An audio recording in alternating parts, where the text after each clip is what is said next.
Story. Poor dad inherits junk house everyone laughed at. Now he's worth $200 million. The smell was a mixture of sawdust and failure. James ran a hand over his tired face, the gesture gritty with a fine layer of Douglas fir. The drone of the industrial sander in the corner of his rented workshop had burrowed deep into his skull, a monotonous hum that had become the soundtrack to his life. For 9 hours, he had been shaping, sanding, and staining a set of custom kitchen cabinets.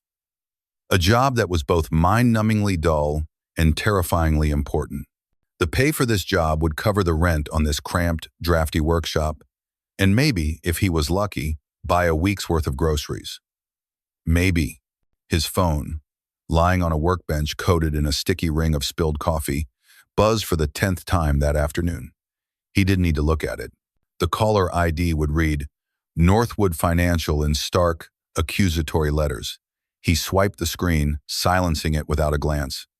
It was like trying to patch a hole in a dam with a single finger. The pressure was relentless, building, and he knew it was only a matter of time before the whole structure came crashing down. He leaned against the half-finished cabinet, the wood cool against his weary back. He was a good carpenter. He knew it in his bones, in the steady confidence of his hands when they held a chisel or guided a saw. He could feel the soul in a piece of wood, knew its grain and its tensions. But skill didn't pay the mounting medical bills his wife, Sarah, had left behind. It didn't fix the transmission on his aging pickup truck or put braces on his daughter's teeth. In the real world, skill was just a commodity, and his was currently being sold for just enough to keep his head an inch above the water. He packed up his tools with the slow, deliberate movements of a man running on fumes. Each hammer and wrench was placed back on its pegboard outline, a small island of order in a sea of chaos. It was the only part of his life that felt controllable anymore. The drive home was short, a 10-minute crawl through suburban streets where the houses grew progressively smaller and the lawns less manicured. He pulled his rattling Ford Ranger into the designated spot for apartment 3B, the engine letting out a shuddering cough before falling silent. Home. The word felt hollow. It wasn't a home. Not really. It was a temporary shelter, a collection of rooms he was desperately trying to keep from being taken away. He climbed the 3 flights of stairs, each step a conscious effort. He could already hear the faint sound of the television from inside, and he forced his face into a mask of placid neutrality. Lily didn't need his worries. She needed her dad. He pushed the door open. I'm home. Firefly. 10-year-old Lily was curled on their lumpy sofa, a textbook open in her lap, but her eyes fixed on the cartoon animals dancing across the TV screen. She looked up, her face breaking into a smile that was so much like her mother's it made James's chest ache. He did. How was the wood factory? She asked, using the name she'd given his workshop when she was little. Woody. James corrected with a weak smile. And it was fine. Made some good progress on the Henderson cabinets. He dropped his worn canvas bag by the door and hung his keys on the hook. The apartment was small, but Lily kept it tidy. Her colorful drawings were taped neatly to the refrigerator, a vibrant splash of life against the faded beige of the kitchen. We're having mac and cheese, she announced proudly, the fancy kind with the swirly noodles. James's heart squeezed. The fancy kind cost $1.50 a box. He'd bought 2 last week, a small splurge that felt reckless at the time. Sounds amazing. You need any help? Nope, I'm the head chef tonight, she said, puffing out her chest with comical importance before sliding off the sofa and heading for the kitchenette. James walked towards the living room, unbuttoning his dusty work shirt. He was about to flop onto the sofa, to let the exhaustion finally claim him, when he saw it. It was taped to the door, just above the peephole, where he wouldn't have missed it even in the dim hallway light. It was pink. A garish, stomach-churning shade of pink that screamed for attention. It was an official notice, folded in half and secured with a piece of aggressive, industrial-looking tape. His blood ran cold. He knew what it was. He had been dreading this piece of paper for 6 months, living in a constant, low-grade terror of its arrival. His hand trembled as he reached out and pulled it from the door. The tape ripped away a small sliver of paint. He unfolded it. The words, printed in bold, unforgiving capitals, seemed to leap off the page and punch him in the gut. Notice of foreclosure, His breath hitched. He scanned the dense block of legal text, his eyes catching on the phrases that mattered. Failure to remit payment. Balance of $8,432. Property of Northwood Bank. You are required to vacate the premises within 30 days. The number hung in the air, a death sentence. 30 days to find over $8,000 or be homeless. 30 days until his failure was complete, until he had not only lost his wife, but also the very roof over his daughter's head. A wave of nausea washed over him. He leaned his forehead against the cool wood of the door, his eyes squeezed shut. He could hear Lily humming in the kitchen as she stirred the pot of pasta, a sound so innocent and carefree it was like a knife in his heart. How could he tell her? How could he look into those bright, hopeful eyes and tell her they had lost everything? "Dad, is everything okay?" He straightened up instantly. Shoving the pink paper into the back pocket of his jeans, he turned, forcing a smile that felt brittle, like it might crack his face in two. "Everything's fine, Firefly. Just junk mail." Lily looked at him, her brow furrowed with a seriousness that was far too old for her years. She was a perceptive child. She knew he was lying, but she also knew not to push. "Okay," she said quietly, turning back to her pot. "Dinner's almost ready." James stood there for a long moment, his heart hammering against his ribs. He felt trapped, cornered, with the walls of his life closing in. The foreclosure notice in his pocket felt like a block of ice, a cold weight pulling him down into the dark. It was over. There were no more loans to apply for, no more friends to borrow from, no more overtime hours he could possibly work. And this was it. The end of the line.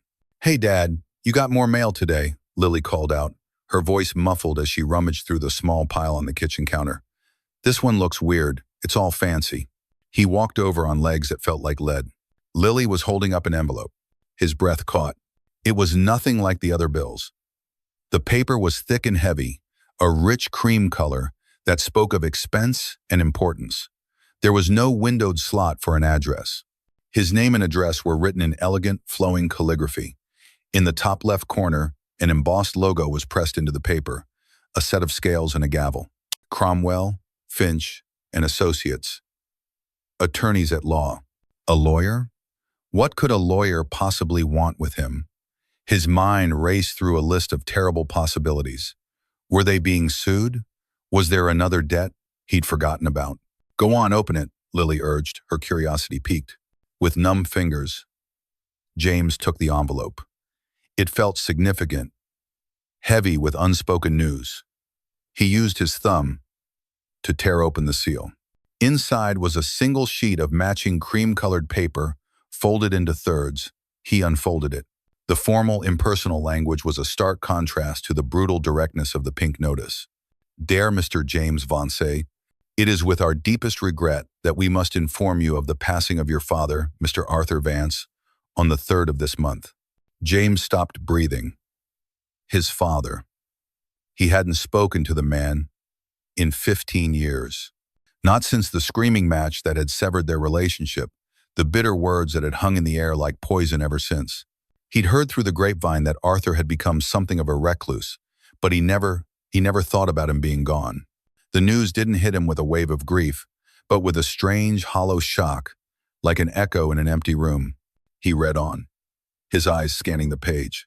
"Mr. Vance's last will and testament was filed with our office and has been processed. We can confirm that you, James Michael Vance, have been named as the sole heir to his estate. We request your presence at our office at your earliest convenience to discuss the details of the inheritance and begin the transfer of assets." James stared at the letter, his mind reeling. Inheritance, estate, assets. The words felt foreign, alien. His father had been a stubborn, proud artist who barely made enough to get by. He lived a life of chosen poverty, scorning material wealth. What estate, what assets? But as he stood there in his tiny kitchen, the smell of cheap pasta in the air and a foreclosure notice burning a hole in his pocket, a tiny, dangerous spark ignited in the darkness of his despair. A spark of hope. He looked from the damning pink paper he'd hidden from his daughter to the elegant cream letter in his hand. One was a notice of absolute ruin. The other, The other was an unknown, a mystery.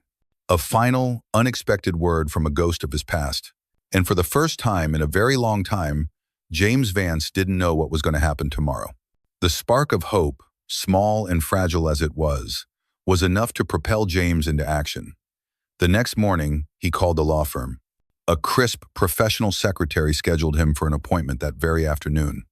He got Lily ready for school with a mechanical efficiency, his mind 1,000 miles away, churning with possibilities.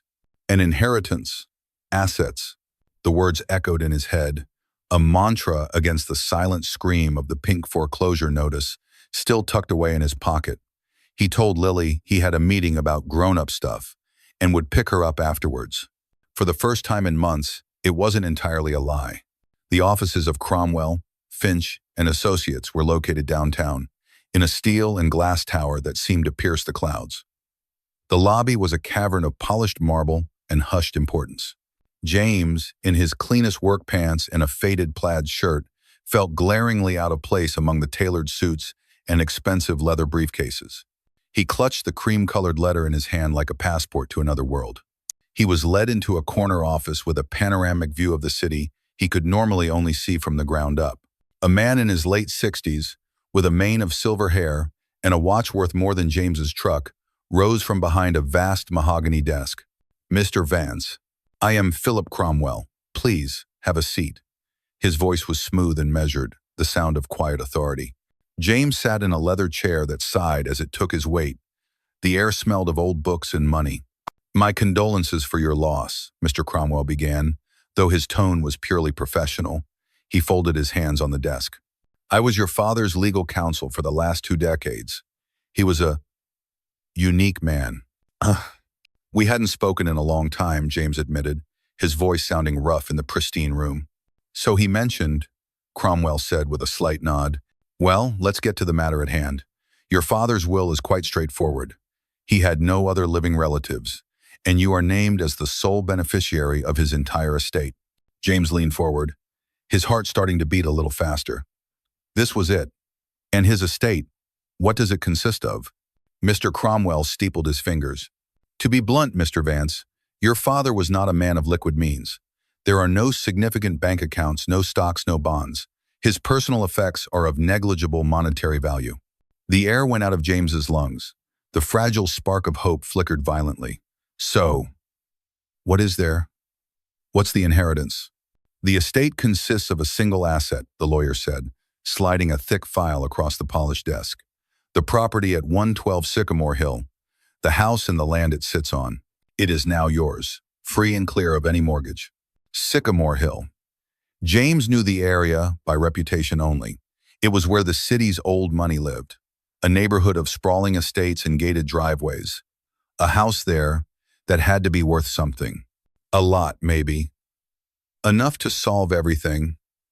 The spark flared back to life. "A house on Sycamore Hill?" James asked, a tremor of disbelief in his voice. "Indeed," Cromwell continued, his expression unchanging. He opened the file. "However, there is a complication. While your father owned the property outright, he was remiss in his civic duties. There is a significant lien against the property for unpaid taxes, totaling, as of this morning, $41,600. The spark was instantly snuffed out, plunged into icy water. $41,000. It might as well have been $1 million. It was a debt, not a deliverance. "I don't have that kind of money," James said flatly. The words tasted like ash. "I understand," the lawyer said. "Naturally, you could sell the property. The land value in that area is substantial. After the tax lien and various fees are settled, you would still walk away with a considerable sum." A wave of relief washed over James, so potent it almost made him dizzy. Sell it. Of course. He wouldn't even have to look at the place. Just sign some papers, pay the debt, and walk away with enough money to get a new apartment, to breathe again. "Yes," James said, nodding quickly. "Yes, let's do that. How do we start?" "The first step is a formal appraisal," Mr. Cromwell explained, handing him a set of old, heavy keys. "But I would advise you to visit the property yourself, to manage your expectations. Your father did not invest in its upkeep." An hour later, James picked up a buzzing, excited Lily from school. So, was the meeting good? She asked, buckling herself into the passenger seat of the old pickup. Did a long-lost great-aunt leave us $1 million? James managed a thin smile. Something like that, Firefly. We've inherited a house. From Grandpa Arthur. Lily's eyes widened. A whole house? For us? Is it a mansion? We're about to find out, James said, turning the truck in the direction of Sycamore Hill. He didn't want to poison her excitement with the truth about the tax lien. For a few more minutes, she could dream. As they drove, the scenery began to transform. The modest bungalows and chain-link fences of their neighborhood gave way to manicured hedges, stone walls, and towering oak trees that formed a canopy over the wide, clean streets. The houses were no longer houses. They were estates, set far back from the road, with 3-car garages and lush, green lawns that looked like they were trimmed with scissors. Wow, Dad, Lily breathed, her face pressed against the glass. Are all the houses this big? Maybe Grandpa was secretly rich. And then James's own fragile hope began to cautiously reemerge. Cromwell had said the land value was high. Looking at the palatial homes surrounding them, that seemed like an understatement. Maybe the sale would net him more than he thought. Maybe this really was the answer. He slowed the truck, looking for the address. 108, 110, and then 112. James hit the brakes. The truck groaned in protest. Both he and Lily stared out the windshield in stunned silence. It wasn't a house. It was a wound. Nestled between 2 pristine multi-million-dollar modern mansions, 112 Sycamore Hill looked like a haunted relic from a forgotten century. It was a 2-story Victorian, but any original grandeur it might have possessed had long since rotted away. The dark gray paint was peeling off in leprous sheets, revealing weathered, silvered wood beneath. The porch roof sagged precariously in the middle, held up by what looked like sheer stubbornness. Skeletal branches from dead trees clawed at the walls, and the yard wasn't a lawn but a jungle of knee-high weeds, tangled vines, and rusted metal objects peeking through the overgrowth. Several windows were boarded up. The ones that weren't were filmed with so much grime they looked like the cataract-filmed eyes of a corpse. The house didn't just sit on the land, it slumped, as if the earth were slowly trying to reclaim it. It was an island of decay in an ocean of opulence. "Oh," Lily whispered, her voice small and deflated. All the excitement had vanished from her face, replaced by a look of confusion and disappointment. James felt a pit opening in his stomach. This wasn't a property, it was a disaster. The cost to demolish it alone would probably eat up a huge chunk of any sale price. Mr. Cromwell's advice to manage expectations was the driest understatement he had ever heard. This was his inheritance, his father's final legacy, a monument to neglect. A bitter, angry laugh escaped his lips. Of course. Of course. This is what his father would leave him.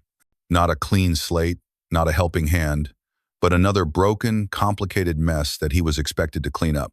Well, look what the cat dragged in. The voice was slick with condescension. James turned. A man in his early 60s, tanned and fit, was standing on the perfectly manicured lawn across the street.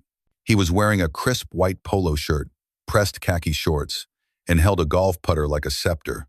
His smile was wide and predatory. "You must be James," the man said, strolling across the street as if he owned it. "I'm Frank Henderson. I own that place." He gestured with the putter towards the gleaming glass and steel mansion to the left of Arthur's wreck. "And the one next to it," heard old Arthur finally kick the bucket. James stiffened at the casual cruelty of the remark. "He was my father." "Right, tragic," Henderson said without a hint of sincerity. He cast a disgusted look at the dilapidated house. "Listen, I'll get right to it. I've been trying to buy this eyesore from your old man for years, but he was a sentimental fool. This plot is the last piece I need to complete my development project." He leaned in, lowering his voice conspiratorially. "I'll give you $50,000, cash. We sign tomorrow. My guys come in next week with a bulldozer, and you walk away with a nice little payday free and clear of this headache. 50,000. The number was both an insult and a temptation.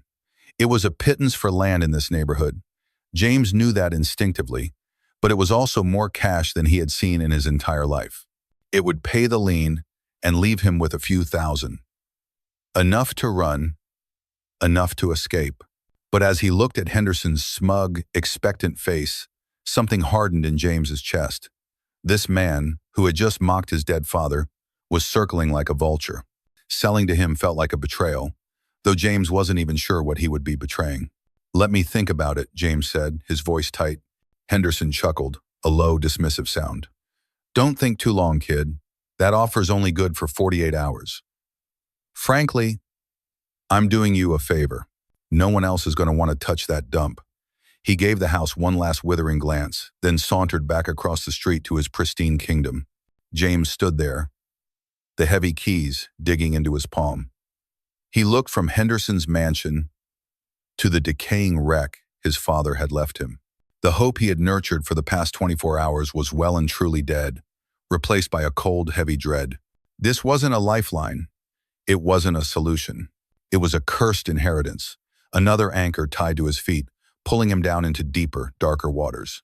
The echo of Henderson's condescending laughter seemed to hang in the humid air long after he had disappeared into his glass palace. James stood frozen on the cracked pavement, the set of old keys feeling less like an inheritance and more like the shackles of a prisoner. Beside him, Lily was silent, her earlier excitement replaced by a quiet sympathy for her father's obvious pain. "Dad?" she said softly. "We don't have to go in." Her words broke his paralysis. He looked down at her, then back at the derelict house. Henderson's offer of $50,000 circled in his mind like a hungry shark. It was a terrible offer, but it was a fast one, an escape. All he had to do was walk away, call the lawyer, and be done with it. But turning his back now felt like letting Henderson win, like admitting his father's entire life was worth nothing more than a quick demolition job. A stubborn, angry pride, a trait he'd unknowingly inherited from Arthur, began to smolder in his gut. "No," James said, his voice firmer than he felt. "It's ours. We're going inside." He led Lily up the rickety porch steps, testing each one with his weight before letting her follow. The wood groaned in protest. The front door was a monstrosity of peeling paint and warped timber. James jammed one of the heavy, ornate keys into the lock. It refused to turn, rusted solid. He jiggled it, grunting with effort until, with a screech of tortured metal, the lock gave way. He pushed the door inward. It opened into a tomb. The smell hit them first, a thick, suffocating wave of stale air, dust, and the cloying sweetness of decay. It was the scent of time itself, of years of neglect pressed into an enclosed space. Sunlight struggled to penetrate the grimy windows, cutting through the gloom in hazy golden shafts that illuminated a universe of floating dust motes. The entryway led into what was once a living room, but was now a hoarder's chaotic museum. It wasn't just messy, it was pathologically cluttered. Stacks of yellowed newspapers tied with twine leaned against each other like drunken soldiers. Piles of dog-eared paperback books formed small mountains on the floor. Every surface, a grand but scarred fireplace mantel, a three-legged end table. The floor itself was covered in an archaeology of junk. Mason jars filled with murky liquids, collections of oddly shaped rocks, tangled nests of old electrical cords, and a dozen dusty, silent clocks, all stopped at different times. "Whoa," Lily breathed, a mixture of awe and disgust in her voice. James felt a crushing weight settle on him. This was infinitely worse than he had imagined. Every piece of junk was another item to be hauled away, another dollar spent on a dumpster, another chip taken out of Henderson's insulting offer. He wasn't just inheriting a house. He was inheriting a landfill. "Okay, Firefly, stay close to me," he said, his voice grim. "Don't touch anything." And he began to clear a narrow path, pushing aside towers of magazines and carefully stepping over a minefield of unseen objects hidden under a threadbare rug. The work was slow and disheartening. It felt less like cleaning and more like disturbing a bizarre, forgotten civilization. He was no longer thinking about legacies or memories. He was thinking about tetanus shots and dumpster fees. His brief flare of defiance towards Henderson had evaporated, replaced by the grim, practical reality of the task ahead. This would take weeks. Weeks he didn't have. As he worked, defeatedly bagging old newspapers, Lily, with the restless curiosity of a child, began to explore the edges of the room. She peeked behind a moth-eaten armchair and traced a finger through the dust on a framed, faded map of the world. While James saw only problems, Lily saw a landscape of strange and forgotten things. She wandered out of the living room and down a short, dark hallway. "Dad," her voice echoed from the back of the house. "There's another door here. It's different." James sighed, wiping a layer of grime from his forehead with the back of his hand. "Lily, I told you not to wander off." "But it's weird," she insisted. He followed her voice, navigating the cluttered hallway until he found her. She was standing before a heavy, dark wooden door that was completely out of place with the rest of the cheap painted pine doors in the house. It was made of solid oak, with no handle, only a heavy-duty deadbolt lock set near the top. There were no stacks of newspapers or piles of junk in front of it. The floor here was curiously clear, as if this threshold was, for some reason, respected. "What is this?" James muttered, running his hand over the solid wood. "It's locked," Lily said. James's frustration peaked. Another obstacle. He went back to the front room, rummaged through a rusty toolbox he'd spotted, and came back with a long, flathead screwdriver and a hammer. It was a crude method, but he was past caring about finesse. He jammed the screwdriver into the door frame and struck the handle hard with the hammer. The first blow just dented the frame. The second caused the wood to splinter. On the fourth, with a loud crack, the deadbolt's housing gave way and the door swung inward with a soft whoosh. James stood back, breathing heavily, ready for another wave of decay and dust. But it never came. He stared into the room, his hammer and screwdriver hanging loosely in his hands. He blinked, certain his eyes were playing tricks on him in the dim light. Lily peered around his leg, her eyes wide. The room was a sanctuary. In stark, shocking contrast to the chaos of the rest of the house, this space was immaculate. It was a workshop. His father's workshop. The air didn't smell of rot. It smelled of cedar, of varnish, of linseed oil, and clean, cold steel. A single, large window at the far end of the room, though caked with dirt on the outside, allowed a broad, focused beam of light to fall directly onto a massive workbench in the center of the room, illuminating it like a stage. Along one wall, a pegboard held a breathtaking array of hand tools. Chisels of every size were arranged in perfect, descending order, their sharpened edges gleaming. Handsaws hung by their handles, teeth sharp and clean. On another wall, shelves were filled with neatly labeled glass jars containing screws, nails, dowels, and bolts, all sorted by size and type. Along the back wall, planks of wood were stacked in disciplined racks, dark, rich walnut, pale, creamy maple, deep, reddish cherry. It was the organized, efficient, beautiful workspace of a master craftsman. James stepped inside, his boots feeling clumsy and loud on the clean-swept floor. This was a language he understood. He ran his hand over the surface of the workbench. It was smooth as silk, worn down by decades of focused work. He picked up a hand plane, feeling its perfect weight and balance in his palm. It was an expensive Lie-Nielsen, a tool he had only ever dreamed of affording. Everything in this room was of the highest quality, cared for with a loving reverence. This meticulous, sacred space couldn't possibly belong to the same man who lived in the squalor just outside the door. The anger and resentment James had felt towards his father began to dissolve, replaced by a profound and unsettling confusion. "Dad, look," Lily said, pointing towards a large drafting table set in the corner, away from the direct light. It was covered by a heavy canvas drop cloth. James walked over to it, his heart beginning to beat with a strange mix of dread and anticipation. He took a corner of the cloth, the canvas stiff under his fingers. He pulled it back, and he forgot how to breathe. The table wasn't covered in sketches. It was covered in finished masterpieces on paper. Dozens of scrolls of thick, high-quality vellum were rolled up and tied with string, while one sheet was spread out flat, held down by drafting weights. It was a design for a chair, but it was like no chair James had ever seen. It was an impossible fusion of art and engineering. The legs flowed into the arms in a single, unbroken organic curve. The back was a lattice of impossibly thin, interwoven strips of wood. It was elegant, audacious, and beautiful. Scrawled in the corners were complex geometric equations and notes on wood tension and joinery that made his head spin. He carefully untied one of the scrolls. It unrolled to reveal the design for a bookshelf that seemed to climb the wall like a vine. He unrolled another, a dining table whose surface appeared to float, unsupported, over a delicate sculptural base. Each design was more innovative, more brilliant than the last. They were signed in the bottom corner with a simple, elegant signature, A. Vance.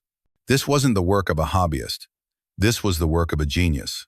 James's mind reeled, trying to reconcile the image of the neglectful, penniless recluse he remembered with the evidence of the disciplined, visionary artist laid out before him. This wasn't just a workshop, it was a secret order. His father hadn't been rotting away in this house. He had been created. As he stared dumbfounded at the revolutionary designs, his entire understanding of the man who had raised him and the man who had left him shattered into a million pieces. Tucked under the edge of the unrolled blueprint, he saw the corner of something else. He gently slid it out. It was a small, faded photograph of a smiling boy, no older than 7, proudly holding up a small, hand-carved wooden bird. The arm of a man was wrapped around the boy's shoulders. The boy was him, and the arm belonged to his father. He didn't remember the photo being taken, but he remembered the bird. He remembered the feeling of the smooth wood in his hand. He stood there in the silent, sacred workshop, surrounded by the ghosts of his father's genius, and asked the question that would change everything. Who were you? The discovery of the workshop left James reeling. He spent the rest of that first afternoon in a daze, his mind struggling to bridge the chasm between the house's squalid exterior and the sanctuary within. He and Lily did little more than stand in the clean, quiet space, dwarfed by the evidence of a life he knew nothing about. He eventually secured the broken lock as best he could, herded a bewildered Lily back to the truck, and drove home in a profound silence, the faded photograph of the smiling boy and the wooden bird tucked safely in his shirt pocket. That night, long after Lily was asleep, James couldn't rest. The image of the workshop, of the breathtaking blueprints, was burned into his mind. He sat at his own small kitchen table, the foreclosure notice lying beside the photograph, two starkly different artifacts from two different worlds. One represented the grim reality of his present, the other a baffling mystery from his past. He found himself unrolling the blueprints in his mind, tracing their impossible curves. The joinery techniques his father had sketched were unlike anything he had learned in his years of practical, no-nonsense construction. Arthur hadn't just been making furniture. He had been sculpting with wood, bending it to his will in ways that seemed to defy physics. A deep professional respect, an emotion he hadn't associated with his father in decades, began to bloom amidst his confusion. This was the work of a master. Why had he hidden it? Why had he lived in squalor when he possessed a gift like this? He pulled the photograph from his pocket. He stared at his own 7-year-old face, beaming with a pure, uncomplicated pride as he held up the small wooden bird. He remembered the weight of it, the impossibly smooth finish. He remembered the smell of his father's workshop, then a different one. In a small house, they'd rented a happy smell of fresh-cut pine and coffee. His father had been his hero back then, a magician who could turn rough blocks of wood into anything he could imagine. And then, like a key turning in a long rusted lock, the photograph triggered a memory, not a happy one. It came flooding back with the stinging clarity of a fresh wound. The flashback arrives sharp and sudden. He's 17, all gangly limbs and righteous anger, standing in the cluttered garage that served as his father's workshop at the time. Arthur, his face thinner then, his hair more black than gray, is holding up a design for a new chair. It's wild, artistic, a beautiful flight of fancy. "Look, Jamie," Arthur says, his eyes alight with passion. "The balance point is here. It will look like it's floating. We can use the steam-bending technique I showed you." "No one is going to buy that." 17-year-old James snaps, the words harsher than he intended. His part-time job at a construction site has filled his head with talk of profit margins, billable hours, and practicality. It's a piece of art, not a chair. It's not practical. We need to make things people will actually pay for. Kitchen cabinets, bookshelves, things that can pay the rent. The light in Arthur's eyes dims. "It's not about the rent, Jamie. It's about pushing the boundaries. It's about the wood. It's about the art. This is our gift. It's a gift that keeps us poor, James retorts, the frustration of their hand-to-mouth existence boiling over. His friends have parents with steady jobs, with new cars. He has a father who talks about the soul of the wood, while the power company sends disconnect notices. I'm not going to be like you. I'm going into construction. I'm going to build things that are solid, things that work. I'm going to be reliable. The word hangs in the air between them. Reliable. The unspoken accusation is clear. You are not. Arthur's face hardens. He carefully sets the blueprint down. So that's it then, he says, his voice dangerously quiet. You're choosing nails over art. You're choosing to be a laborer when you could be a creator. You're a coward, James. You're afraid of the gift because it doesn't come with a guarantee. And it's better than being a starving artist. Then go, Arthur says, turning his back on him, a gesture of final, complete dismissal. Go be reliable. And James did. He walked out of that garage, out of that house, and effectively out of his father's life. He never looked back. He'd built a wall of resentment around the memory, convincing himself that his father's artistic pride had driven him away. But now, seeing it again with adult eyes, he felt a sickening lurch in his stomach. It wasn't just his father's pride. It was his own fear. James came back to the present with a jolt, his heart pounding. He had been the one to call his father a failure. He had been the one who had walked away. His father hadn't abandoned him. He had let him go, just as he'd asked. The narrative he had carefully constructed for 15 years, the one that cast him as the wronged son of a difficult, impractical man, crumbled into dust. The next day, he took Lily to school, and instead of going to his own workshop, drove straight back to Sycamore Hill. He had to know more. He had to understand. He avoided the house at first, instead walking around the overgrown property. As he rounded the back, he saw a figure tending a small, neat garden on the adjacent property, separated from Arthur's jungle by a chain-link fence. It was an elderly woman with a kind, wrinkled face and a wide-brimmed sun hat, methodically pulling weeds from around her tomato plants. She looked up as he approached. "You must be James," she said, her voice warm and raspy. "You have your father's eyes." James was taken aback. "You knew him? Knew him?" She let out a soft chuckle. "Arthur was my neighbor for 30 years. I'm Martha. I'm probably the only person on this hill he spoke to for the last 10. She wiped her hands on her apron and looked at the decaying house with a sad fondness. He was a good man, stubborn as a mule and private as a clam, but a good man. He never mentioned anyone, James said, feeling a fresh pang of guilt. He didn't talk much about the present, Martha said, her eyes knowing, but he talked about the past. He talked about you. James's throat felt tight. He did?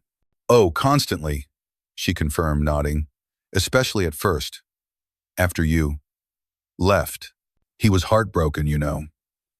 He felt he'd failed you, pushed you away with his passions. He thought you were ashamed of him. The words were like tiny, sharp knives. I was a stupid kid, James whispered. We were all stupid kids once, Martha said gently. He shut himself off after that. He stopped trying to sell his work, said the world didn't deserve it. He just retreated into that workshop of his. It was his whole world. He poured all that love, all that regret, into his work. Every piece he designed in there, I always thought he was making them for you. She pointed a dirt-caked finger towards the house. He was hoping one day you'd come home, you see, that you'd walk into that workshop and understand that you'd see what he was trying to show you all those years ago. James stared at the house, at the boarded-up windows and peeling paint. He had seen it as a symbol of neglect, of his father giving up on the world. But now, through Martha's eyes, he saw it for what it was. A fortress, a shell built around a sacred, secret core. His father hadn't been neglecting the house. He had simply been investing every ounce of his energy and soul into the one thing that mattered to him, the one place he could still connect with his son. Thank you, James said to Martha, his voice thick with emotion. Thank you for telling me. He walked back to the front of the house, his perspective irrevocably altered. He no longer saw a pile of junk to be cleared or a property to be sold. He saw a story. He saw a lifetime of regret and unspoken love, rendered in wood and dust. Selling this house to a man like Henderson now felt like an act of desecration. It would be a betrayal far deeper than the argument they'd had all those years ago. He unlocked the front door and walked straight through the cluttered hallways, his eyes no longer lingering on the junk. He went to the workshop, pushed open the heavy oak door, and stepped inside. The room was just as he'd left it, silent and waiting. He walked over to the drafting table and looked at the beautiful, impossible designs. He thought of his own workshop, of the boring, functional cabinets he built to make ends meet. He had chosen the reliable path, the safe path. He had chosen nails over art. And where had it gotten him? To a pink foreclosure notice and a life of quiet desperation. His father, in his own strange, solitary way, had been free. James ran his hand over the design for the floating table. He looked at the complex equations, the notes on steam bending and exotic joinery. He looked at the photograph of the boy with the bird. He owed it to that boy, and he owed it to the man who had waited for him to come home. A new resolve settled over him, quiet but absolute. He wasn't going to sell this house. He wasn't going to let Henderson bulldoze his father's legacy. He was going to try and understand it. He was going to try and build it. He would start with just one piece. For the first time, he would try to listen to the whispers from the past. The decision, once made, settled in James's soul. With the weight and permanence of granite, he would not sell. He would not run. He would honor the ghost in the workshop.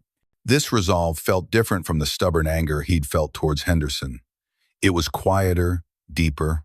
It was a promise to the 7-year-old boy in the photograph and a eulogy for the father he was only just beginning to know. His first step was to claim the space. He spent 2 full days not building, but cleaning. He started with the workshop itself, which was already tidy, but he wiped down every surface, oiled every tool, and sharpened every blade until it gleamed. It was an act of reverence. Then, he moved into the main house. With a grim determination, he began bagging up the mountains of junk, the yellowed newspapers, the dusty jars, the forgotten relics of a lonely life. He rented a dumpster with the last of his emergency credit, a gamble that felt both terrifying and necessary.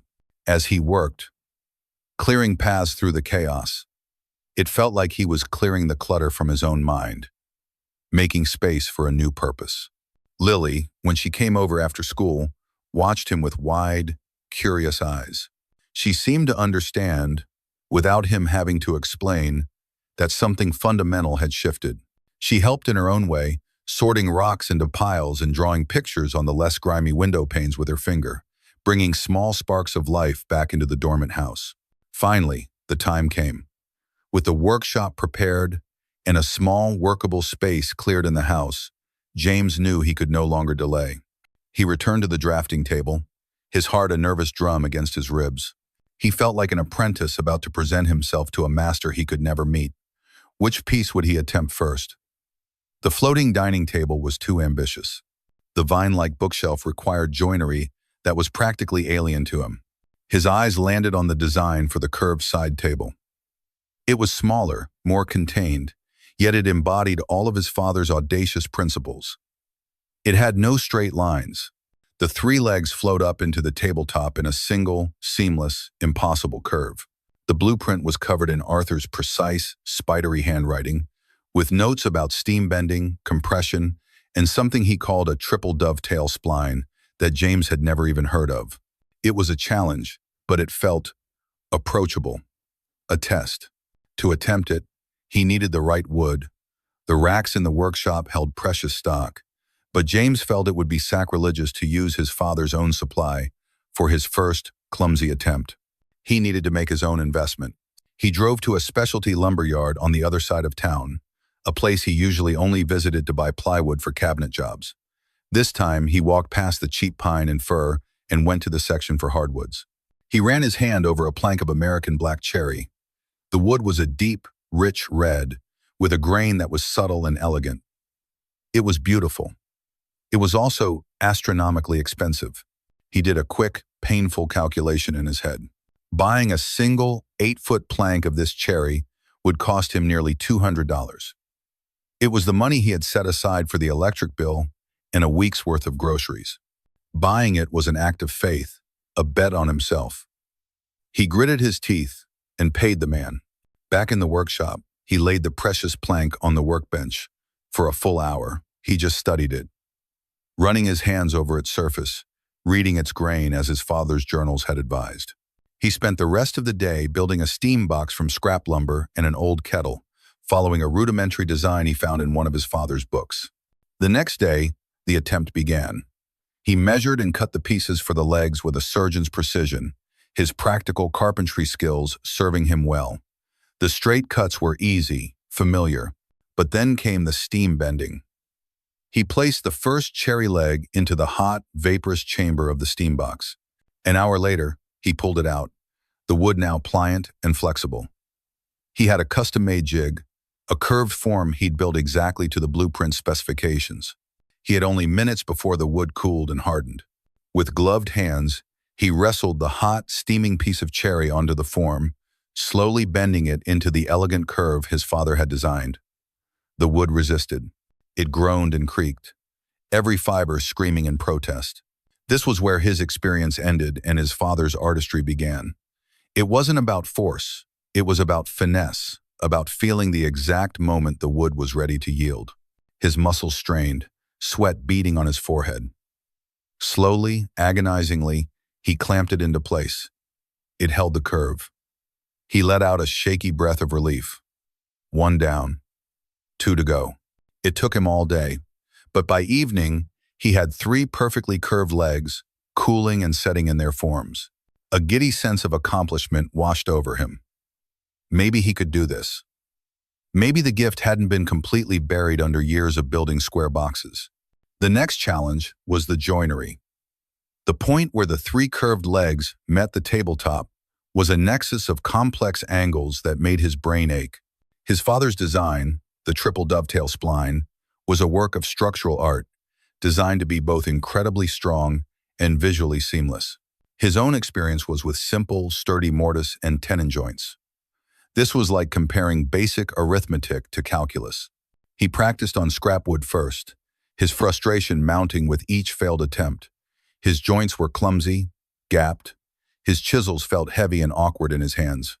The elegant dance of his father's blueprints became a graceless, stumbling battle. The old voice of his 17-year-old self began to whisper in his ear, "See? You're not an artist. You're a laborer. You're not good enough." He pushed the voice down and turned to the real cherry pieces. He would take it slow. He could do this. He worked on the first joint for hours. His focus narrowed until the entire world was just him, the wood, and the razor-sharp edge of his chisel. He carved the dovetails, his tongue stuck out in concentration. They looked okay. Not perfect, but okay. He moved to the final, most delicate part of the leg, a sweeping curve that would form part of the tabletop's apron. He was shaping it with a spokeshave, peeling off thin, fragrant ribbons of cherry wood. He was so focused on the smoothness of the finish that he stopped listening to the wood. He pushed too hard at the wrong angle against a tricky section of grain. There was a sound, not a loud crack, but a sickening, tearing sound. SS, S, S, S, splinter. James froze. He stared down at the piece of wood. A jagged fracture, thin as a hair but deep as his own rising panic, ran right through the heart of the beautiful curve he had spent a day creating. It wasn't a clean break that could be glued. The fibers had torn. A fatal, structural wound. The piece was ruined. The entire leg was ruined. 1/3 of his $200 investment was now firewood. A hot, red wave of fury washed over him. It was a rage born of failure, of grief, of the crushing pressure of the last few weeks. He let out a wordless yell and, snatching the splintered leg from the bench, hurled it across the workshop. It clattered against the far wall and fell to the floor, a testament to his own inadequacy. He sank onto a stool, burying his face in his hands, his shoulders shaking. The old fear had been right all along. He was a fraud. He was a decent carpenter, a builder of sturdy, boring things. But he wasn't an artist. He couldn't hear the whispers in the wood. He had desecrated his father's design and wasted money they desperately needed. Hope was a fool's game. He didn't know how long he sat there, but eventually, the red haze of anger faded into the familiar dull gray of despair. He stood up, his body aching. As he walked towards the door to leave, a flash of movement outside caught his eye. A sleek, black luxury sedan was cruising slowly past the house. Behind the wheel was Frank Henderson. Henderson slowed his car to a crawl, his window gliding down. He wasn't looking at the house. He was looking at the brand new, bright yellow dumpster sitting in the driveway. He saw the piles of junk James had hauled out. He saw the light on in the workshop. A flicker of surprise crossed his tan face, quickly replaced by a look of profound annoyance. Then his expression hardened into one of cold, reptilian calculation. He saw James standing in the workshop doorway, and a cruel, dismissive smirk touched his lips. Henderson raised his phone to his ear, his eyes still locked on James, and then slowly drove away. A shiver of pure dread went down James's spine. It felt like a threat. He was proven right 2 days later. He had just dropped Lily at school and arrived back at the house, a cold resolve forming to at least try and salvage the other 2 legs, when he saw it. It was taped to the front door, just as the pink foreclosure notice had been. But this one was a sickly, bureaucratic green. It was another official notice, a fresh slap in the face. He tore it from the door. Notice of official inspection and potential condemnation. The text below informed him that, due to a formal complaint filed by a concerned neighbor regarding the property being an unsafe structure and a public blight, a city inspector would be arriving in 1 week's time to assess the structural integrity and code compliance of the property at 112 Sycamore Hill. Failure to meet minimum safety and habitability codes may result in a condemnation order and immediate seizure of the property by the city for demolition. 1 week. The words slammed into him with the force of a physical blow. He was no longer just fighting his own doubt and a lack of skill. He was now fighting a ticking clock, instigated by a man who wanted him gone. He looked from the green notice in his hand towards the splintered piece of cherry wood lying on the workshop floor. He was trapped, and the walls were closing in, faster than ever. The green notice felt like a death warrant. 1 week. 7 days to fight a war on 2 fronts, against his own crushing self-doubt in the workshop and against Frank Henderson's methodical, bureaucratic assault from without. For 2 days after the notice appeared, James was paralyzed. He would show up at the house, walk into the workshop, stare at the 2 perfectly curved, unfinished legs and the splintered ruin of the third, and feel nothing but a vast, empty despair. The elegant blueprints on the drafting table seemed to mock him. They were the work of a genius, and he was a clumsy amateur who had dared to touch the master's tools. The weight of it all was suffocating. He was failing as a carpenter, failing as a son, and most terrifyingly, failing as a father. The ticking clock of the city inspector was a constant, high-pitched whine in his ears. Henderson had him pinned. Condemnation and seizure by the city would be even worse than selling. He'd get nothing. He'd be left with the tax lien and no asset to pay it off. He started to think that maybe calling Henderson and begging him to honor his original, insulting offer was the only sane move left. He was sweeping up the workshop on the 3rd day, the motions listless and mechanical, when Lily, who he'd brought with him after school, came in.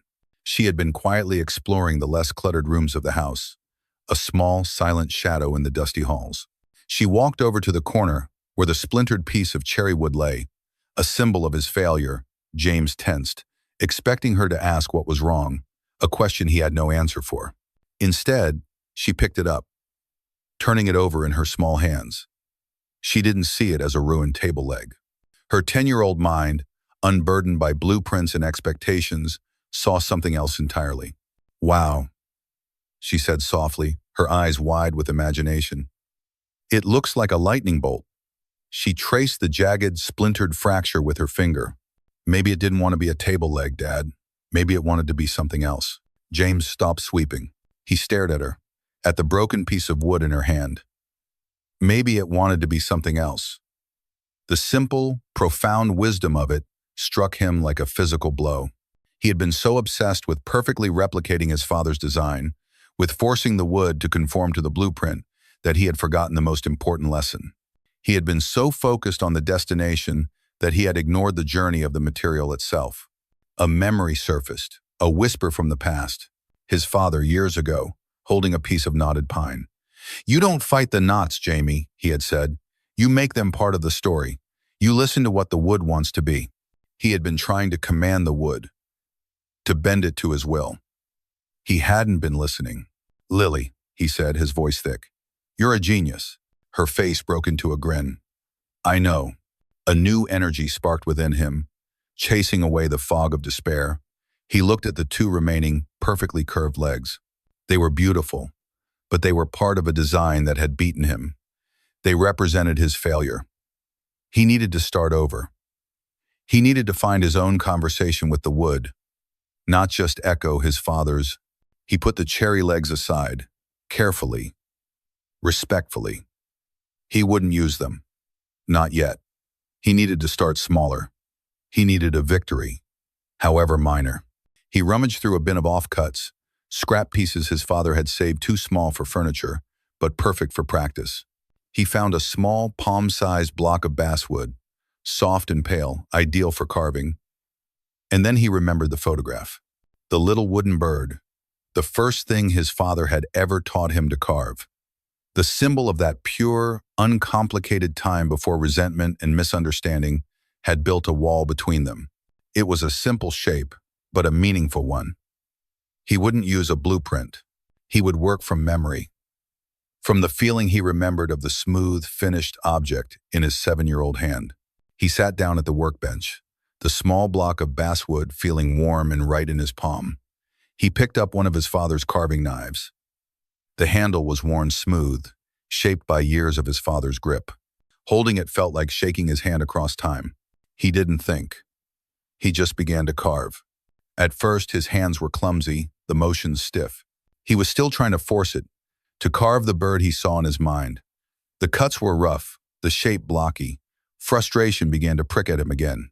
But then he looked at the lightning bolt splinter Lily was still holding, and he remembered her words. He closed his eyes, took a deep breath, and tried to listen. He opened them and looked at the block of wood in his hand. He noticed the way the grain flowed, a gentle, sweeping pattern along one side.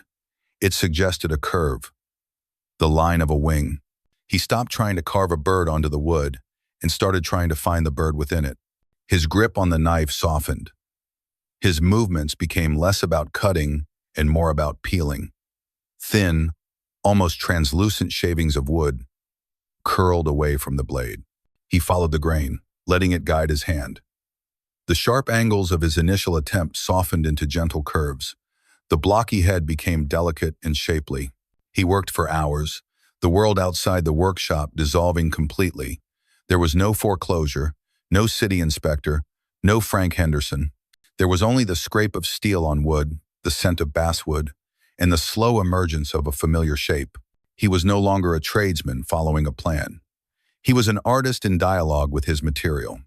He finally understood what his father had meant all those years ago. It wasn't about the poverty or the impracticality. It was about this connection, this quiet, sacred conversation. Lily had long since fallen asleep on a pile of clean drop cloths in the corner, her lightning bolt resting on her chest. The moon cast a silvery glow through the workshop window. And in James's hands, the bird was finished. It was small, elegant, and impossibly smooth. The curve of its back flowed perfectly into its tail, a line dictated by the wood's own grain. It was not an exact replica of the bird from his memory. It was different. It had its own personality, its own story. It was a collaboration between him and the wood. He held it in his palm, its weight insignificant but its meaning immense. He had done it. He had found the grain. He had found that quiet place where his own skill and the wood's spirit met. A single tear welled in his eye and traced a path through the fine sawdust on his cheek. It was a tear of grief, of regret, of joy, and of release. It was for his father, for the years they had lost. But it was also for himself, for the part of him he had buried for 15 years and had only just now rediscovered. "I'm sorry, Dad," he whispered into the silent room. "I get it now." The next morning, James awoke on a cot he'd set up in the workshop, his body stiff but his mind clear and sharp. The bird sat on the bench beside him, a totem of his newfound understanding. The green notice was still a terrifying reality, but the despair was gone, replaced by a focused, electric calm. He had 4 days. He would not try to fix the house to pass a formal inspection. That was impossible. Instead, he would focus on demonstrating its value, its potential. He would turn the house into a gallery. His first act was a symbolic one. He took the splintered cherry leg lily's lightning bolt and instead of discarding it, he carefully sanded its jagged edges smooth. He mounted it on a block of dark walnut, transforming it from a symbol of failure into a piece of abstract sculpture. It was a reminder. Even broken things could be made beautiful. Then, he turned back to the blueprints, but with new eyes. He wasn't looking for the most complex design, but for one that he could reasonably, beautifully, complete in the time he had left. He chose a design for a small, elegant stool. It was simple, but it featured one of his father's signature details, a single, gracefully curved leg that seemed to grow out of the seat. He chose a piece of pale, creamy maple. This time, when he went to the steam box, when he bent the wood, he wasn't fighting it. He was coaxing it, listening to its creaks and groans, feeling for the moment of surrender. And the wood responded. The curve was perfect. He spent the next 3 days in a state of sustained, blissful focus. He worked with a speed and confidence he hadn't felt in years. He slept in the workshop, ate sandwiches Lily brought him, and let the rest of the world fall away. The stool came together as if guided by an unseen hand. The joinery was crisp, the finish flawless. It was a small, simple object, but it was perfect. It was a synthesis of his father's brilliant design and his own newfound sensitivity as a craftsman. On the final day, the day before the inspector was due to arrive, he didn't build. He curated. He cleaned the main living room of the house from top to bottom. He washed the windows until they sparkled, allowing clean, bright sunlight to flood the room for the first time in decades. He didn't have furniture, so he created a showroom. In the center of the vast, empty room, he placed the single maple stool. On a small pedestal he'd built, he placed the lightning bolt sculpture, and on another, he placed the small, perfect wooden bird. He stood back and looked at his work. It wasn't a restored house. It was a statement. It was a defense. It was a story, told in 3 objects: a broken past remade, a legacy honored, and a new future.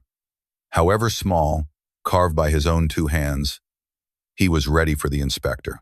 The morning of the inspection arrived gray and overcast, the sky threatening a rain that matched the mood in James's stomach. He stood in the newly cleaned living room, a space that felt vast and hollow, punctuated only by the 3 lonely objects he had so carefully placed: the stool, the bird, and the lightning bolt sculpture. It felt like a ridiculously small arsenal to bring to a gunfight. He had done what he could. He had replaced a few of the most dangerously rotted boards on the porch and had securely boarded up the broken windows. But these were cosmetic fixes, band-aids on a compound fracture. Any inspector worth his salt would see the house for what it was, a structure that had been neglected for decades, with ancient wiring, questionable plumbing, and a roof that was more of a suggestion than a barrier. His only hope was that the man sent by the city would have a soul, that he might see past the violations to the story James was trying to tell. At precisely 10 o'clock, a white city-owned sedan pulled up to the curb. A man in his late 50s, with a weary expression and a clipboard, got out. At the exact same moment, Frank Henderson emerged from his sleek, modern home across the street, a triumphant smirk plastered on his face. He strolled over, positioning himself on the edge of the property line like a Roman emperor, waiting for the gladiators to appear. "Morning, Inspector," Henderson called out, his voice dripping with false concern. "Glad you could make it. We've all been terribly worried about this place. It's a danger to the neighborhood." The inspector, a man named George Peterson, according to his name tag, gave Henderson a non-committal grunt and turned his attention to James. "You the owner? James Vance?" "Yes, sir," James said, his hand unconsciously rubbing the smooth head of the wooden bird in his pocket. "I've got a formal complaint here," Peterson said, tapping his clipboard. "Let's have a look." Peterson started with the exterior, his experienced eyes scanning every flaw. He pointed to the sagging porch roof with his pen. "That's a violation." He noted the peeling paint. "Violation." He poked at a soft spot in the foundation. "That's a big violation." With each new demerit, Henderson's smirk grew wider. James's heart sank lower. This was a catastrophe. "All right," Peterson said with a sigh. "Let's see the inside." James led him through the front door. Henderson followed, hovering in the doorway, eager to witness the final condemnation. Peterson stepped into the living room and stopped short. The stark contrast between the dilapidated exterior and the clean, sunlit interior was jarring. His eyes, which had been cataloging flaws, now took in the unexpected scene. The gleaming floors, the clean windows, and the three solitary objects arranged with the precision of an art installation. He walked over to the maple stool, his heavy work boots echoing in the quiet room. He didn't sit on it. Instead, he crouched down, examining the joinery where the curved leg met the seat. He ran a finger along the seamless connection. He looked at it not as a piece of furniture, but as a piece of construction. "Nice," he muttered almost to himself. He moved to the lightning bolt sculpture, tilting his head. "What's this supposed to be?" "A mistake," James said honestly, "that I tried to make beautiful." Peterson grunted again, a sound that was hard to read. Finally, his eyes landed on the small wooden bird. He picked it up, his thick, callous fingers, surprisingly gentle. He turned it over and over, feeling its weight, its perfect flowing lines. A flicker of something not pity, but a distant professional respect crossed his face. "My dad was a cabinet maker," Peterson said quietly, his gaze still on the bird. "Couldn't build a house to save his life, but he could make a block of wood sing, 'This is good work.'" From the doorway, Henderson scoffed. "It's a charming hobby, but the house is falling down. It's a public hazard. You have to condemn it." Peterson ignored him. He placed the bird back on its pedestal and turned to James. His expression was serious, official. "He's not wrong, you know. On paper, this house is a disaster. I could write you up for 24 violations right now that would give the city grounds to seize it." James's blood ran cold. This was it. "But," Peterson continued, looking around the room again at the evidence of hard work and nascent talent, "condemnation is a last resort. It's for abandoned properties, for owners who don't care." He looked James straight in the eye. "It's clear to me that you care. You're trying. The law allows for discretion in cases like this." He clicked his pen.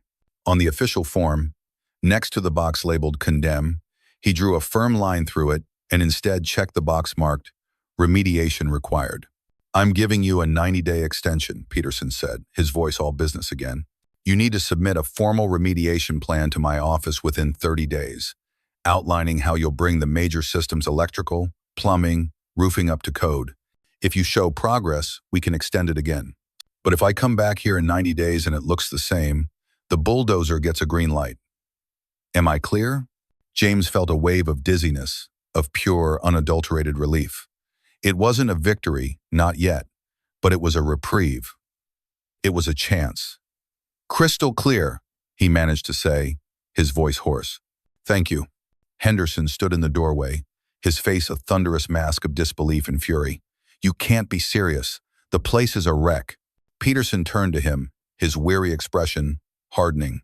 "Sir, I know a lost cause when I see one, and I know a work in progress. This is a work in progress. My decision is made." He handed a copy of the report to James, gave a curt nod, and walked out. The silence that followed was thick with Henderson's rage. He stared at James, his eyes narrowed into poisonous slits. "This isn't over," he hissed, before turning on his heel and storming back to his glass mansion. 90 days. James had 90 days. It was an impossible timeline to fix an entire house, but it was time he didn't have before. The inspector's small act of faith had reignited his own. That afternoon, a fire was lit in the workshop on Sycamore Hill. The space, once a quiet sanctuary for a reclusive genius, became a phoenix workshop, a place of furious, joyful creation. The despair that had crippled James was gone, replaced by a torrent of inspiration. The 90-day deadline wasn't a threat, it was a starting pistol. He began a new routine.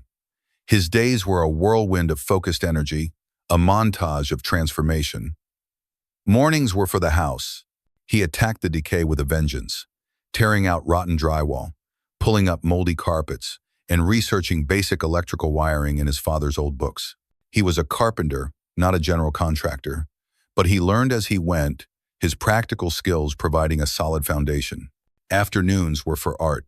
He would retreat into the workshop, the dust of demolition still on his clothes, and lose himself in the elegant logic of his father's blueprints. He started with smaller pieces, building on the success of the stool. He crafted a set of nesting tables with impossibly slender, steam-bent legs. He built a magazine rack that curved like a wave. Each completed piece boosted his confidence, honing the connection between his hands and the wood. He was developing his own rhythm, a blend of his father's visionary designs and his own sturdy, practical craftsmanship. He wasn't just copying his father's work anymore. He was interpreting it, breathing his own life into it. Lily became his partner. She would help him in the house, pulling small nails from boards with a hammer, her face a mask of concentration. In the workshop, she was the head of the sanding and finishing department, carefully rubbing beeswax into the finished pieces until the grain of the wood seemed to glow from within. The house, which had once felt like a tomb, was now filled with the sounds of their work, with music from a portable radio, with laughter. It was starting to feel like a home. One Saturday afternoon, about a month into his 90-day reprieve, James stood back and looked at his work. The living room was no longer a minimalist gallery. It was now filled with a small collection of finished pieces. 4 stools, the nesting tables, a flowing bookshelf. They were beautiful. They were also the physical embodiment of all the money he didn't have. The lumber had been expensive, and the dumpster rental and other supplies had wiped out what little savings he had. The tax lien loomed, and now he had a list of expensive home repairs to contend with. The art was feeding his soul, but it wasn't feeding his daughter. He needed to see if anyone would actually buy this stuff. With a surge of nervous energy, he decided to have a sale. Not a yard sale with rusty tools and old paperbacks, but a studio sale. He carefully carried the finished pieces out onto the front lawn, arranging them under the shade of a large, healthy oak tree that stood on the property. He hand-painted a simple, elegant sign on a smooth piece of pine. Vence, son design. Handcrafted furniture. For sale. He didn't know what to charge. How do you put a price on his father's genius and his own soul-saving labor? He arbitrarily wrote numbers on small price tags. Numbers that seemed both absurdly high and terrifyingly low. He set the stool at $300. The bookshelf at $800. Then he sat on the porch steps with Lily, a thermos of coffee in his hand, and waited, his stomach churning with a mixture of hope and crippling anxiety. He was putting his newfound identity on display, not just for customers, but for the entire watchful neighborhood. He was no longer just the poor carpenter who had inherited a wreck. He was a creator, and he was about to find out what, if anything, that was worth. The studio sale began not with a bang, but with a profoundly awkward silence. The sun beat down on Sycamore Hill, glinting off the windows of the immaculate mansions lining the street. James's small collection of exquisitely crafted furniture, arranged carefully on the overgrown lawn, looked like a display from another world. An island of handcrafted artistry in an ocean of sterile, corporate wealth. For the first hour, the only activity was the whisper of the wind through the oak tree and the occasional luxury car that would slow down, its occupants staring with detached curiosity before accelerating away. James sat on the porch steps, trying to project an air of nonchalant confidence. But inside, his stomach was a knot of anxiety. Each passing car felt like a judgment. He sipped his coffee, which had long gone cold, and resisted the urge to haul everything back inside. Lily, ever the optimist, sat beside him, drawing in her sketchbook. "It just takes a while for people to wake up on a Saturday, Dad," she said encouragingly. His first visitor was Martha, his kind, elderly neighbor. She came over with a plate of cookies, her face beaming with pride. "Oh, James, it's all just wonderful," she exclaimed, her eyes wide as she examined the flowing lines of the bookshelf. "Your father would be bursting with pride. It's like watching his work come to life." She pressed a crumpled $20 bill into his hand. "I want to buy the little bird." I don't have much, but I want to have a piece of this. James felt a lump form in his throat. He tried to refuse the money, but she insisted. It was his first sale. It wasn't the financial windfall he needed, but it was a balm to his bruised confidence. A few other neighbors wandered over, mostly out of curiosity. They were polite, murmuring compliments like, "What a charming hobby," and "very rustic." They would admire a piece, touch its smooth surface, then glance at the price tag and their eyebrows would shoot up. James could see the mental calculation in their eyes. He was the poor carpenter who had inherited the neighborhood eyesore. They saw him as a handyman, not an artist. $300 for a stool he'd made? It was unthinkable. They would smile politely and wander away, leaving James feeling smaller and more foolish with each interaction. Just as a heavy blanket of discouragement was beginning to settle over him, Frank Henderson emerged from his house. He wasn't dressed for golf this time. He wore expensive slacks and a silk shirt, an outfit designed to project power and wealth. He strolled across the street, his hands in his pockets, a look of amused pity on his face. He surveyed the small collection of furniture, then looked at the empty lawn, devoid of customers. "Slow day at the office, Vance?" Henderson said, his voice loud enough for the entire quiet street to hear. James stood up, his jaw tight. "I'm doing okay." "Right," Henderson said with a disbelieving smirk. He circled the maple stool, picking at the $300 price tag with a manicured fingernail. "You know, I've got to hand it to you. This is a brave little effort, but you and I both know you're in over your head. The 90 days the inspector gave you, that's just a stay of execution. You'll never get that dump up to code. You're just delaying the inevitable." He stopped in front of James, his expression shifting from mockery to a predatory semblance of reason. "I'm going to make you a final offer, a generous one. It's clear this little art project isn't going to pay the bills." He paused for dramatic effect, raising his voice so any nosy neighbors peeking from their windows could hear. $100,000 for everything. The house, the land, the tax lien, and all this lovely firewood. The offer hung in the air, stunning James into silence. $100,000. It was double his initial insulting offer. It was a staggering amount of money. It was a lifeline. It was enough to pay the lien, walk away with nearly $60,000, and start over somewhere new, somewhere far away from the ghost of his father and the judgment of this neighborhood. It was everything he had desperately needed just a few weeks ago. He saw a curtain twitch in the house next door. Henderson had staged this perfectly. It was a public performance. The wealthy developer, magnanimously offering a fortune to the struggling handyman for his worthless property. If James refused, he would look like an ungrateful fool. For a split second, a terrible, powerful temptation surged through him. He thought of the foreclosure notice. He thought of the stress, the sleepless nights, the constant fear. He could end it all. Right now. All he had to do was say yes. He looked over at Lily, who was watching him, her big eyes filled with a mixture of fear and unwavering faith. He looked at the furniture, at the fruits of his labor, at the tangible results of the promise he had made to himself in the quiet of the workshop. He looked at the house, no longer seeing a wreck, but seeing the fortress that had protected his father's secret gift. Selling it all to this man, this vulture who called his father's legacy firewood, would be the ultimate act of betrayal. It would mean that Henderson was right. It would mean that the money was worth more than the art, that practicality was worth more than passion. It would mean choosing nails over art. All over again. He took a deep breath, the scent of cut grass and his own fear filling his lungs. He met Henderson's smug, confident gaze. "No," James said. The word was quiet, but it landed with the force of a hammer blow. Henderson's smile faltered. "What did you say?" "I said no," James repeated, his voice stronger now, clearer. "My father's legacy is not for sale, Mr. Henderson." A ripple of shock went through the unseen audience behind their windows. Henderson's face, which had been a mask of condescending pity, began to flush with red, angry blotches. He had been publicly refused. Humiliated. "You're a fool, Vance," he spat, his voice losing its smooth veneer and becoming harsh and ugly. "You're sitting on a pile of debt and splinters, and you're turning down a fortune. You'll regret this. I'll see to it that the city condemns this place, and you'll be left with nothing." Just as Henderson's tirade reached its peak, a sleek black town car, the kind that whispers of quiet, serious money, glided to a stop at the curb. It was different from the flashy sports cars that usually populated the street. This car was understated, elegant, and professional. The back door opened, and a woman stepped out.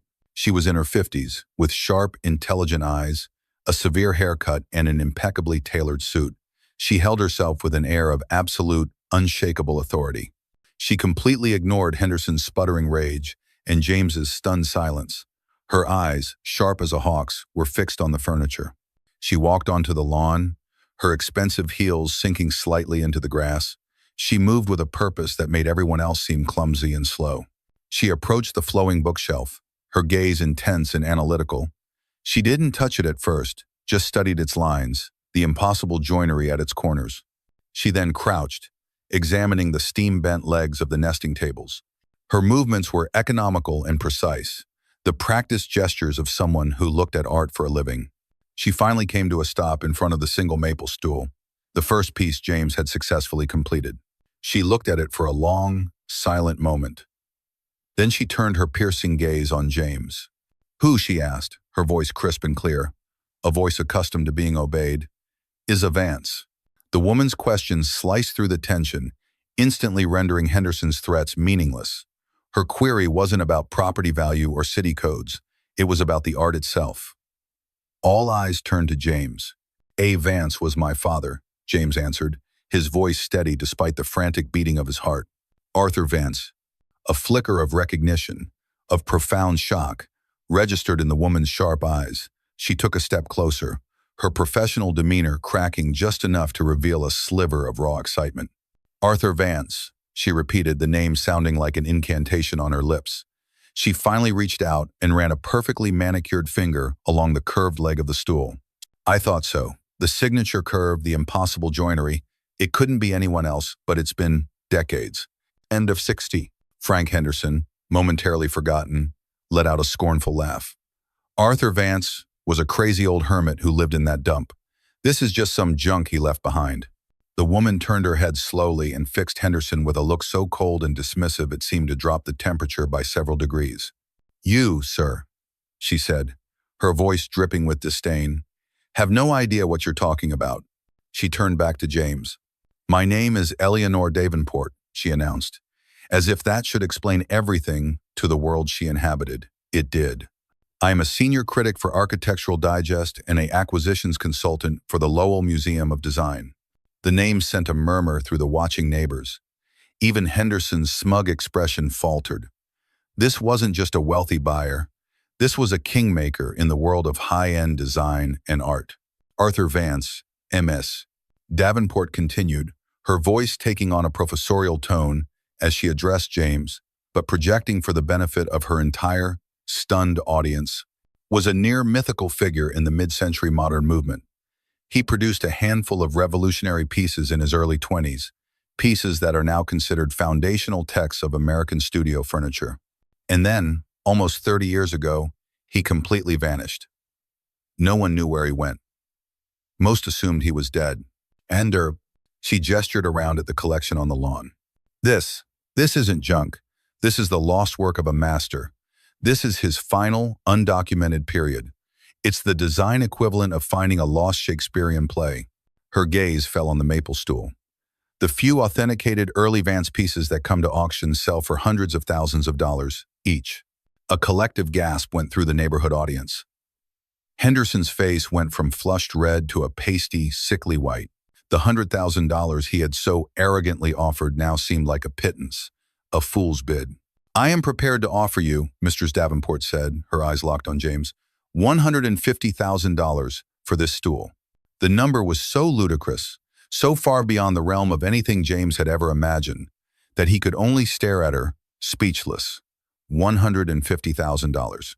For the small stool he had made with his own 2 hands, in 3 days. It was more than Henderson's final, insulting offer for the entire property. "Wait," James stammered, finding his voice. "You don't understand. My father, he designed it, but I built it. This one, I made it." M.S. Davenport's eyebrows shot up. She looked from the stool to James, then back again. A new, more profound understanding dawned on her face. You? You? She stepped closer to the bookshelf, then to the nesting tables.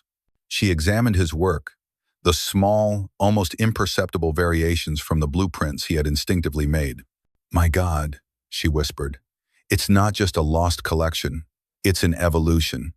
It's the next generation. This is even more significant. Before James could even process this, Ms. Davenport had her phone out. She wasn't asking for permission. She was taking charge. Robert, you will not believe what I am looking at, she said into the phone, her voice low and urgent. The Lost Vance collection. Yes, the Arthur Vance. And his son. The son is continuing the work. It's astonishing. Get a wire transfer ready. No, I don't know how much yet. Just be prepared. Henderson, seeing his dream of a quick land grab vaporizing before his eyes, made one last, desperate move. This is ridiculous, he blustered. The house is being condemned. This is all worthless if the city takes it. As if on cue, another car pulled up behind Ms. Davenport's town car. This one was a flashy red Italian sports car. A younger man in a designer suit, who had clearly been on the phone with Ms. Davenport's contact, vaulted out. Eleanor, you weren't exaggerating, he exclaimed, his eyes wide as they swept over the furniture. He was a collector, a shark who smelled blood and a historic opportunity. I'll give you $200,000 for the stool, he said to James, completely ignoring Mrs. Davenport. Don't be a fool, Julian, Ms. Davenport snapped. This isn't about one piece. This is about the entire collection and the artist. A frantic, impromptu auction began right there on the overgrown lawn of 112 Sycamore Hill. Ms.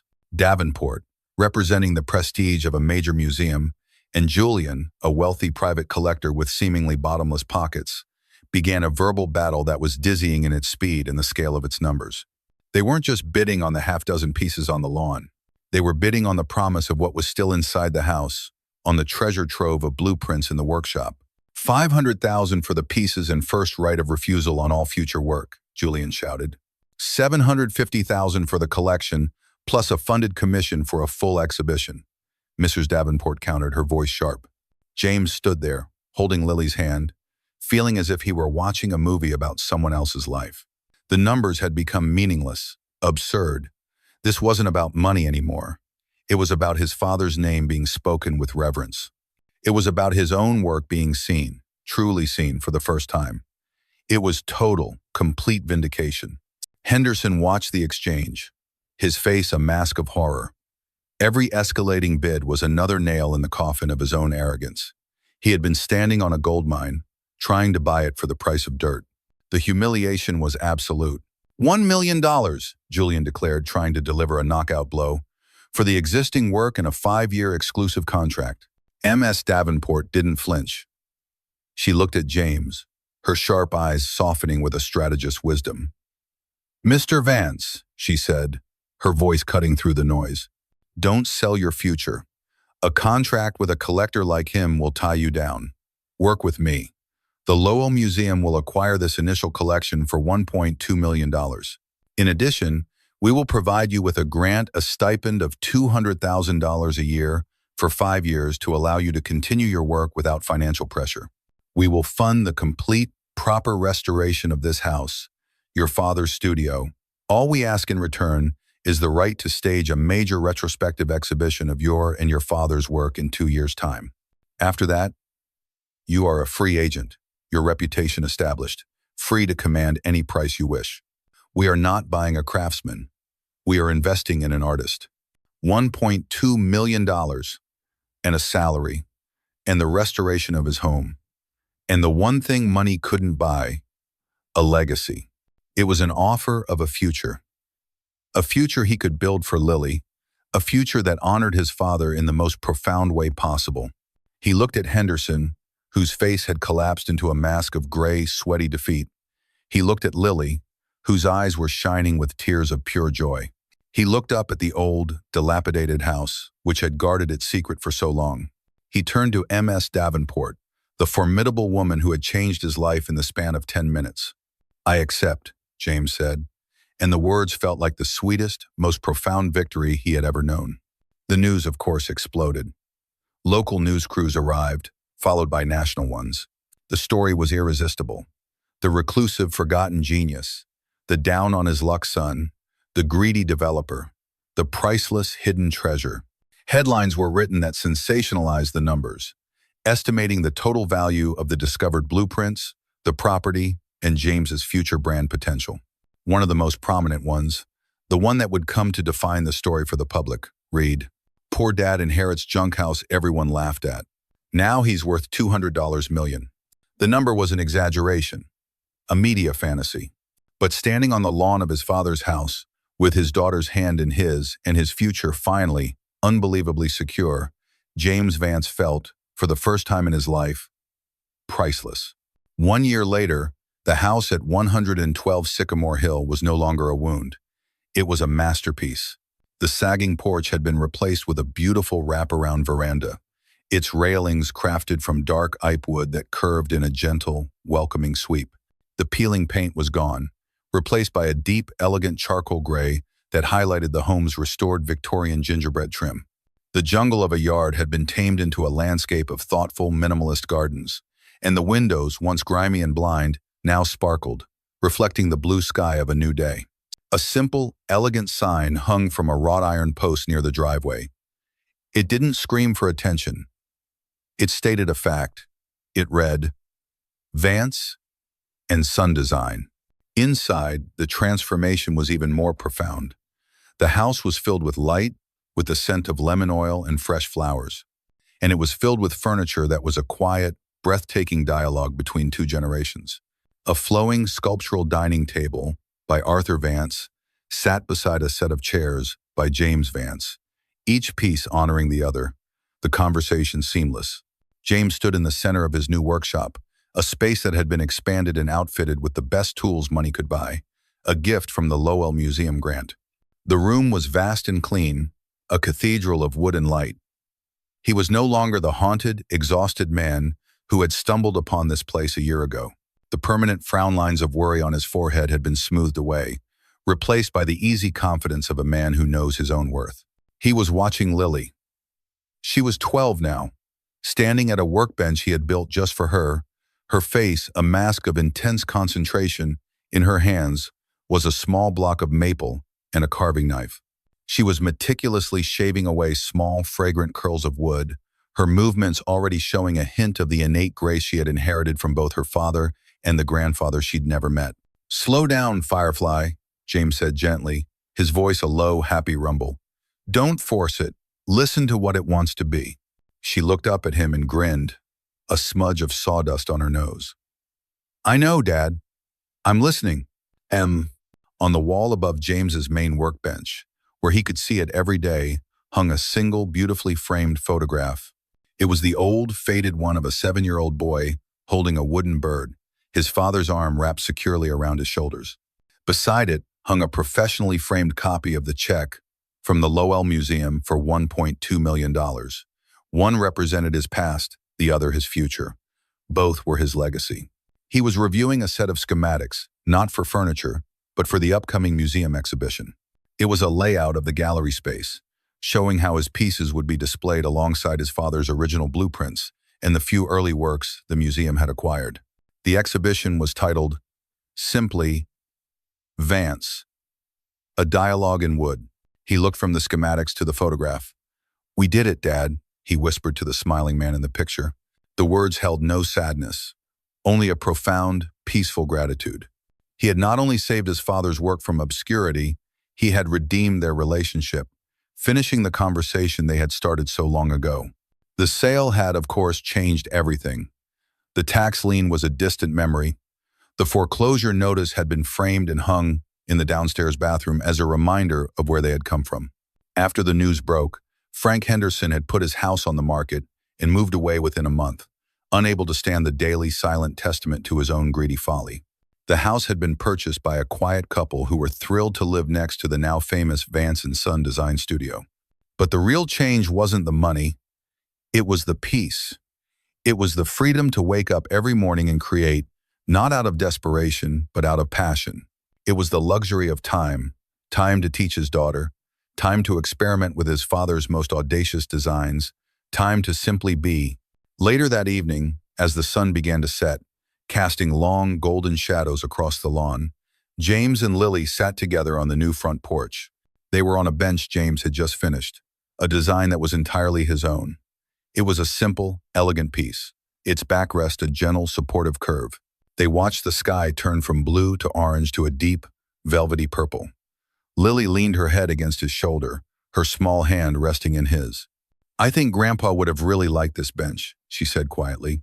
"Yeah," James said, his arm wrapping around her, a perfect echo of the photograph on the workshop wall. "I think he would have too." He was no longer a man haunted by the past or terrified of the future. He was the architect of his own life, a life built not just with wood and nails, but with love, forgiveness, and a second chance he had carved for himself out of the ruins of a junk house. He had found his grain, and he was finally, truly, home. James learned that the greatest inheritances aren't always found in a bank account, but in the hidden talents and forgotten dreams passed down through generations. He didn't just restore a house, he rebuilt a family. What did you think of James's journey? Would you have taken Henderson's offer, or would you have fought for the legacy? Let us know your thoughts in the comments below. Your stories and ideas are what make this community so special. Thank you for watching. If you enjoyed this story and want to see more tales of hope, redemption, and unexpected triumphs, please be sure to subscribe to Up Our Story and hit that notification bell. We're grateful for every single one of you. Until next time.